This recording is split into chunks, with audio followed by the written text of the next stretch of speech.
بسم اللہ الرحمن الرحیم۔ اسٹوری ماسٹر چینل کے معزز دوستو، السلام علیکم۔ حضرت سلیمان علیہ السلام حضرت داؤد علیہ السلام کے جانشین تھے۔ انسان، پرندے اور جن آپ کے تابع تھے۔ اللہ نے ہوا کو بھی آپ کے تابع کر رکھا تھا۔ آپ اپنی تمام رعایا کی دیکھ بھال کرتے، لشکر میں موجود تمام پرندوں کو دیکھتے کہ کون سا موجود ہے اور کون سا غائب ہے۔ خصوصاً آپ اپنی رعایا میں سے کمزوروں کے حال کا زیادہ خیال کرتے تھے۔ آپ نے جب اپنے لشکر میں تمام پرندوں کا جائزہ لیا تو ہدہد پرندوں کا سردار موجود نہیں تھا، تو آپ نے بلا اجازت اس کی غیر موجود ہونے پر غصے کا اظہار کرتے ہوئے فرمایا، یا تو وہ آنے پر کوئی معقول دلیل پیش کرے کہ کیوں موجود نہیں، ورنہ میں اسے سخت سزا دوں گا۔ جیسا کہ اللہ نے قرآن پاک میں فرمایا، اور پرندوں کا جائزہ لیا تو بولے، مجھے کیا ہوا، میں ہدہد کو نہیں دیکھتا، یا واقعی وہ حاضر نہیں، ضرور میں اسے سخت عذاب کروں گا یا ذبح کر دوں گا، یا کوئی روشن سند میرے پاس لائے۔ تو باہر کچھ زیادہ دیر نہ ٹھہرا اور آ کر عرض کی کہ میں وہ بات دیکھ آیا ہوں جو حضور نے نہ دیکھی، اور میں شہر سبا سے حضور کے پاس ایک یقینی خبر لایا ہوں۔ میں نے ایک عورت دیکھی کہ ان پر بادشاہی کر رہی ہے، اور اسے ہر چیز میں سے حصہ ملا ہے، اور اس کا بڑا تخت ہے۔ میں نے اسے اور اس کی قوم کو پایا کہ اللہ تعالیٰ کو چھوڑ کر سورج کو سجدہ کرتے ہیں، اور شیطان نے ان کے اعمال کی نگاہ میں سنوار کر ان کو سیدھی راہ سے روک دیا ہے، تو وہ راہ نہیں پاتے۔ خیر زیادہ دیر نہ گزری کہ ہدہد واپس آ گیا، چونکہ اسے حضرت سلیمان علیہ السلام کا خوف دامن گیر تھا، چونکہ پرندے آپ علیہ السلام کے بہت ہی زیادہ تابع تھے، جس طرح باقی انسانوں جن آپ کے تابع تھے۔ ہدہد آپ کی خدمت میں حاضر ہوا اور آپ کے ادب و احترام کے پیش نظر اپنی دم کو ڈھیلا کیے ہوئے اور اپنے پروں کو زمین سے گھسیٹتے ہوئے حاضر ہوا۔ آپ علیہ السلام نے غصے سے اس کے سر کو اپنی طرف کھینچا تو اس نے کہا، اے اللہ کے نبی، یہ بھی یاد رکھو کہ ایک دن آپ اور آپ کی قوم کو اللہ تعالیٰ کے دربار میں کھڑا ہونا پڑے گا۔ یہ سن کر سلیمان علیہ السلام پر کمکپی طاری ہو گئی اور اسے معاف کر دیا۔ ہدہد نے آپ کو بتایا کہ میری تاخیر کی وجہ یہ تھی کہ میں ملک سبا چلا گیا تھا، وہاں سے ایسی خبر لایا ہوں جس کا آپ کو پہلے علم نہیں۔ وہاں ایک ملکہ ہے جس کا نام بلقیس بنت شراحیل ہے، جس کے پاس دنیا کی ہر قسم کی مال و متاع ہے، اور اس کا تخت بہت بڑا ہے، اور وہ تخت سونے چاندی کا بنا ہوا ہے، اور موتیوں، سرخ یاقوت، سبز زمرد کا اس پر سنگار کیا ہوا ہے۔ اس کے پائے بھی یاقوت اور زمرد کے بنے ہوئے ہیں، اور وہ 7 کمروں میں بند ہے، ایک کمرہ دوسرے کمرہ میں، اس طرح 7 کمرے ہیں، ہر ایک کا ایک دروازہ ہے۔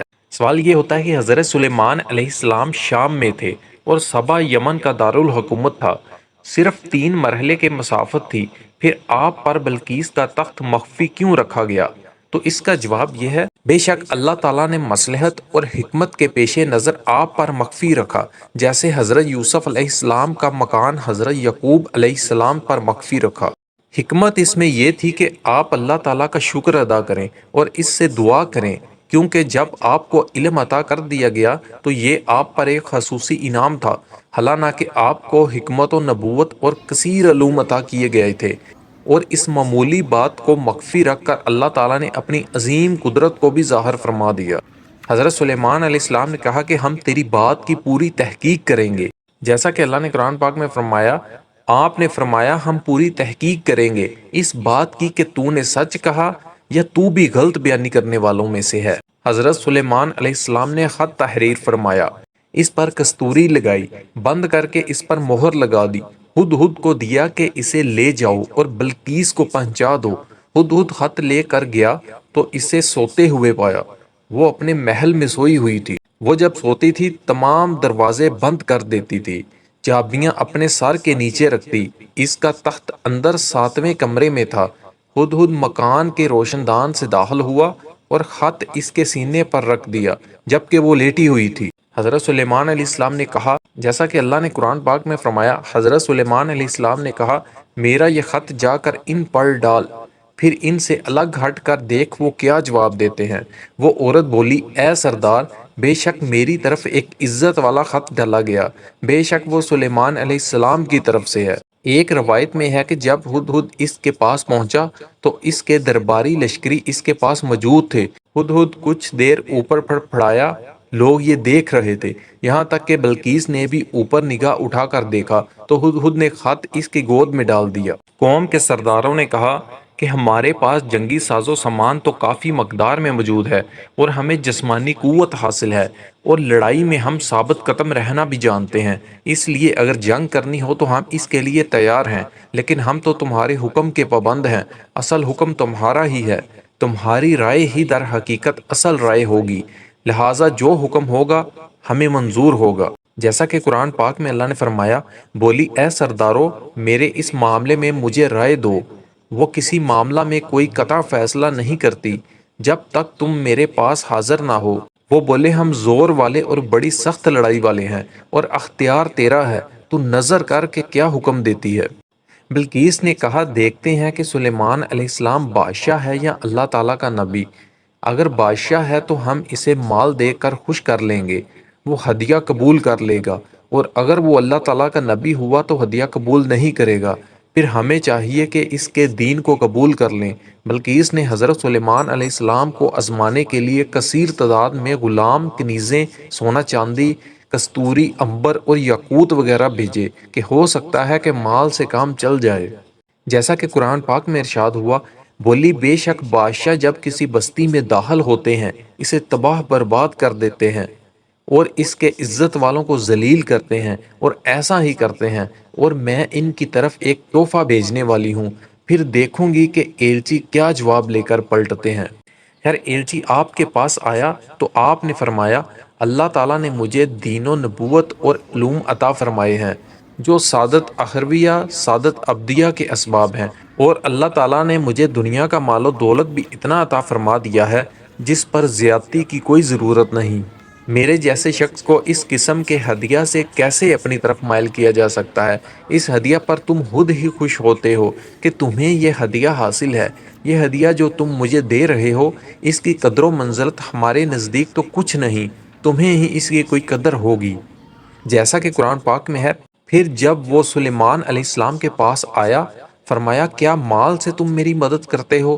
تو جو اللہ تعالیٰ نے مجھے دیا ہے وہ بہتر ہے اس سے جو تمہیں دیا، بلکہ تم ہی اپنے تحفہ پر خوش ہوتے ہو، پلٹ جا ان کی طرف تو ضرور ہم ان پر وہ لشکر لائیں گے جن کی انہیں طاقت نہ ہوگی، اور ضرور ہم ان کو شہر سے ذلیل کر کے نکال دیں گے یوں کہ وہ پست ہوں گے۔ ہدیہ لانے والے قاصد کو آپ علیہ السلام نے کہا جاؤ اپنی قوم کے پاس لوٹ کر چلے جاؤ، اپنی ملکہ کو بتا دو کہ اگر تم نے کفریہ عقائد سورج پرستی وغیرہ کو نہ چھوڑا اور میرے لائے ہوئے دین پر ایمان نہ لائے تو ہم اپنے لشکر سے تمہاری سرکوبی کریں گے، تمہیں ذلیل و خوار کر دیں گے اور تمہیں شہروں سے ذلیل کر کے نکال دیں گے، تمہیں مقابلہ کرنے کی طاقت حاصل نہ ہوگی۔ بلقیس کا قاصد جب ہدیہ واپس لے کر گیا اور سلیمان علیہ السلام کا پیغام پہنچایا تو وہ سمجھ گئی کہ آپ نبی ہیں، آپ سے جنگ کرنا ممکن نہیں۔ اس نے سلیمان علیہ السلام کے پاس آنے کی تیاری کر لی۔ چلنے سے پہلے اس نے اپنے تخت کے تمام کمروں کے دروازے بند کر دیے کیونکہ وہ 7ویں کمرے میں تھا، اس کی حفاظت کے لیے پہرے دار مقرر کر دیے، خود اپنی قوم کے سرداروں کو ساتھ لے کر آپ کی طرف متوجہ ہوئی اور آپ کی طرف پیغام بھیج دیا کہ میں اپنی قوم کے بڑے بڑے سردار لوگوں کو ساتھ لا رہی ہوں، دیکھنا چاہتی ہوں کہ تم کس دین کی طرف ہمیں دعوت دے رہے ہو۔ سلیمان علیہ السلام سے ایک فرسخ کی دوری پر وہ پہنچ گئی تو آپ نے اپنے درباریوں کو کہا کہ اس کا تخت کون لے کے آئے گا؟ جیسا قرآن پاک میں ارشاد ہوا، سلیمان علیہ السلام نے فرمایا اے درباریوں تم میں سے کون ہے کہ وہ اس کا تخت میرے پاس لے آئے اس سے پہلے کہ وہ میرے پاس حاضر ہوں۔ ایک اور جگہ ارشاد باری تعالیٰ ہوا، سلیمان علیہ السلام نے جب فرمایا تخت کون لائے گا تو ایک بڑا خبیث جن بولا کہ وہ تخت میں آپ کی خدمت میں حاضر کر دوں گا اس سے پہلے کہ آپ اجلاس برخاست کریں، بے شک میں اس پر قوت والا امانت دار ہوں۔ اس نے عرض کی جس کے پاس کتاب کا علم تھا کہ میں اسے آپ کی خدمت میں حاضر کر دوں گا ایک پل مارنے سے پہلے۔ پھر سلیمان علیہ السلام نے تخت کو اپنے پاس رکھا دیکھا، کہا یہ میرے رب کے فضل سے ہے تاکہ مجھے آزمائے کہ میں شکر کرتا ہوں یا ناشکری، اور جو شکر کرے وہ اپنے بھلے کو شکر کرتا ہے، اور جو ناشکری کرے تو میرا رب بے پرواہ ہے، سب خوبیوں والا۔ اجلاس میں جن کے بعد ایک آدمی کھڑا ہوا، اس نے موت بھانا التماس کیا کہ اگر مجھے ارشاد ہو تو آنکھ جھپکنے سے پہلے تخت وہاں سے اٹھا کر آپ کے قدموں میں لا کر رکھ دوں۔ آپ نے اجازت مرحمت فرمائی، اور جب آپ نے آنکھ کھولی تو تخت وہاں موجود تھا۔